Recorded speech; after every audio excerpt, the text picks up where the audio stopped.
Hey everybody, my name is Marcel. This is Ernie Racing News. Today's story is on Britain's George Galloway, who just won a massive crushing election victory against the warmongers and WEF rats in the UK. So Galloway returns as a member of parliament where he intends to end support for Israel's war in Gaza, focus on family values, and crush the blank check support for Ukraine. So very simple. Men are men, women are women. Those are the sexes, and then everyone else can just do what they want. And we are not supporting the military-industrial complex anymore. And he storms and just crushes the liberal, conservative, the left and the right ass cheek of the same butt. Let's take a look. I'm standing here at George Galloway's campaign headquarters. Oop. Audio's on the wrong one. Hold on a second, guys. All right, let's go.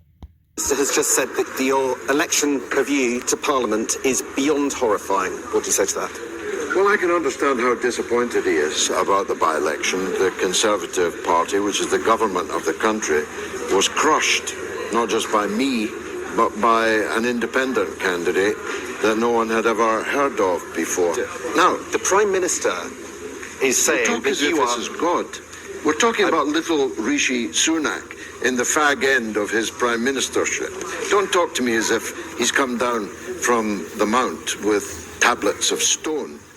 The things that he says are somehow meant to awe me. They may awe you, they don't awe me. Why are you reheating it? Because in the light of the Prime Minister's Don't keep statement... telling me about the Prime Minister as if he was Moses. Do you not respect the Prime Minister?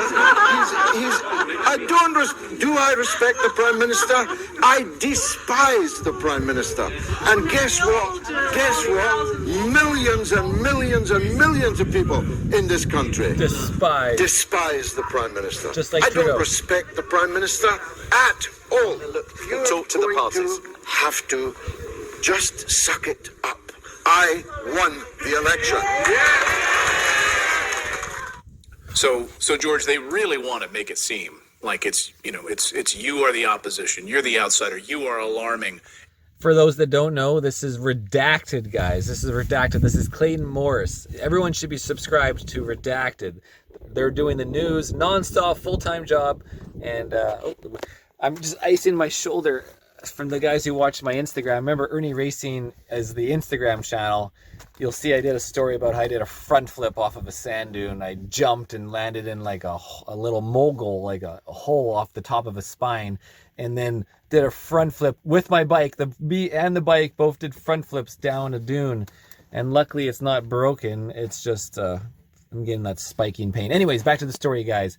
George Galloway, and he gets the first in the by-election for his area. And the number 2 in the winning of the election was actually a totally no name, like way more no name than him, like not even no advertisement. Nobody knew it, but people were going to vote for anybody but the establishment, which is the left and the right establishment. Again, in Canada, it's like the liberals and the conservatives. And so it's like everyone voted for Maxime Bernier and the PPC just takes 64% of the vote. Could you imagine? Why can't this happen in Canada? Let's listen. Rishi Sunak is the voice of the people. He's the voice of the media. They really want to set up this battle. What did you make of that? And now that this has gone viral? Well, somebody wrote that the bell rang, we got into the middle of the ring, I picked him up, turned him upside down and proceeded to mop the floor of the ballroom with him. And I don't demur from that. It was a good encounter from my point of view, but it is dangerous. It's only dangerous for Rishi Sunak and his opposite cheek, Sir Keir Starmer. It's dangerous because it exposes them. Don't forget, Clayton, it's not just that I won a crushing victory over both of the main parties of the state. The person who came in second place was an independent that literally nobody outside of Rochdale had ever heard of. He wasn't in the... Rochdale, that's right, guys. The by-election in Rochdale, UK, have finally ousted. The people have finally got some common sense. Like, not just the people like you and I, but more of the majority has gotten common sense. It's like, yes, babies come from men and women. And we don't want to support this proxy war of Ukraine anymore, killing the Ukrainian people for the military-industrial complex instigated by the USA against Russia. And now the new continuation of more military-industrial complex and the killing of civilians who did not make the decisions whatsoever. I didn't vote for Trudeau. So if Trudeau was bombing these people, these civilians, or if we're getting bombed because of Trudeau's decisions, it's not my fault. And that's the civilian point of view that some people want to just forget. It's like, imagine you're a civilian under the thumb of a dictatorship such as Trudeau, or whether it's on the Hamas or the Israelis or the Ukrainians or the Russians. The civilians are the ones that die, not the political ones who are playing the game of chess with our lives. Maker's odds. He never featured once in any of the coverage of the by-election, and yet he also beat the two big parties of the state. And between him and me, we got over 60% of the vote. Actually, almost 2/3 of the people voted for me and an unknown independent. And virtually nobody voted for either the Conservative or Labour candidates. So that's beyond alarming for Rishi Sunak, I'm sure. But what is truly beyond alarming is that our country has been dragged by its leaders and their nominally their opposition has been dragged to the precipice of World War III. Our ships are being sunk in the Red Sea. We're bombing Yemen that we were driven out of as a colonizing power well over half a century ago. We are involved in assisting the Israeli war against women and children in Gaza. And of course, most seriously of all, we are literally on the ground, like the Germans and others, in the war against Russia over the dead bodies of the people of Ukraine. Bam! Just like I said, guys. The war over the dead bodies of the Ukraine. That's the war against Russia over the dead bodies of the Ukrainian men and now many women. And Gaza, like 2/3, it's been reported that 2/3 of the 40,000 people dead in the Gaza are women and children. Again, the military, the government, the military-industrial complex, the governments, they don't care about you. They've never cared about you. So why, I guess the question is, why would you believe that the government cares about you? What is the government? What is this entity?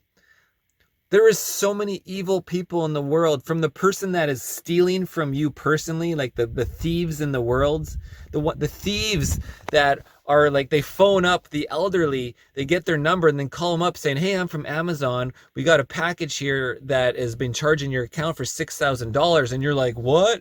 And they don't know to go look on their account. And then the bank gives them a call and they're like, hey, we have this fraud charge. Your name is on this bunch of these fraud charges for these drug trafficking people.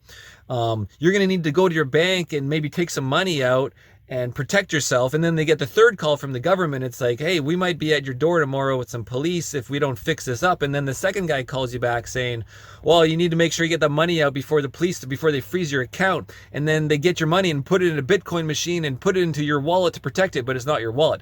So the people are stealing from the elderly. This is happening every day. And the RCMP haven't figured out how to investigate this out. They don't care.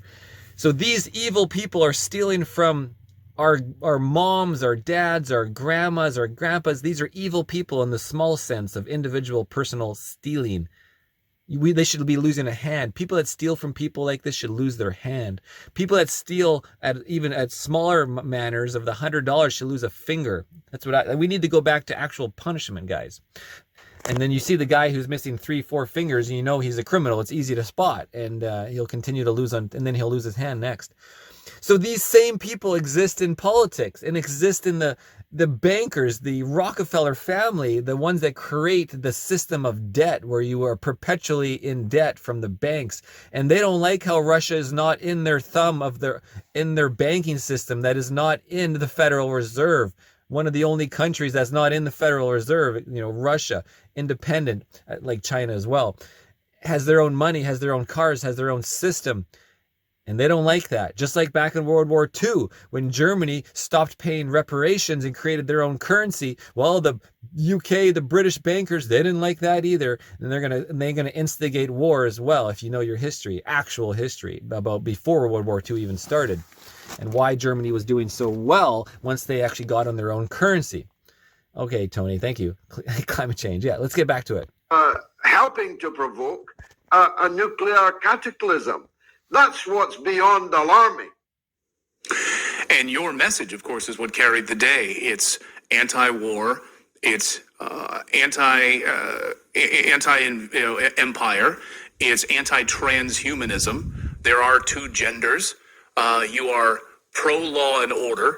It seems crazy in 2024 that we even have to say that this should even be on the table. But in fact, here we are. I wanted to ask you before we get you out of here, George, you've been a member of Parliament 7 times, if I'm not mistaken. What do you think has changed now when you enter the House of Commons, when you look back over the landscape? How drastically different is it now after you've left it a few years ago? Well, you took the words right out of my mouth. How amazing is it that I have to defend myself from the charge that I believe there are two genders. I believe there are men and women. I believe that God made everything in pairs.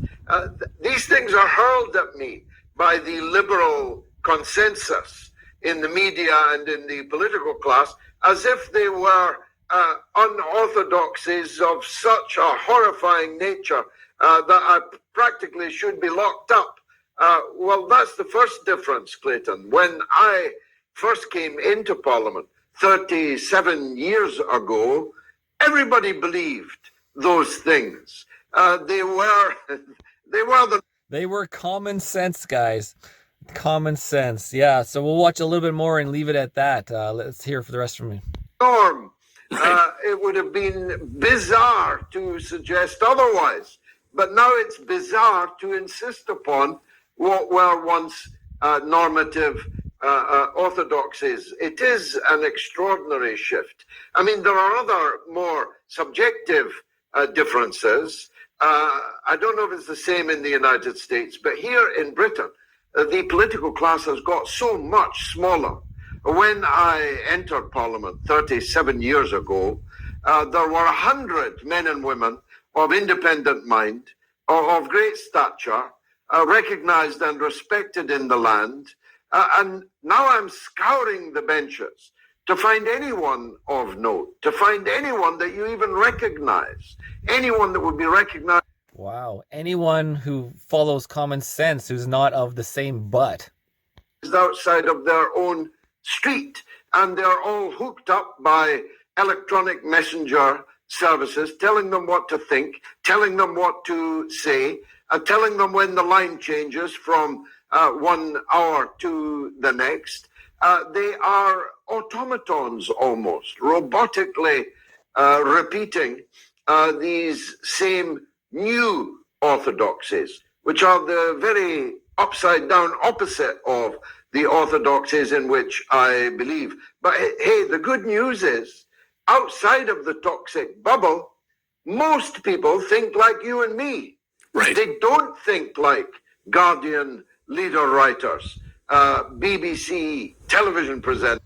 There you have it, guys. All right, thanks for watching. There is hope with some elections that somehow aren't rigged, controlled by the deep state, and these little, like this little one, Rockshare or whatever it's called, in the UK. Early Racing News, guys. Get well. I'm going to heal up here. Probably won't be riding today. Cheers.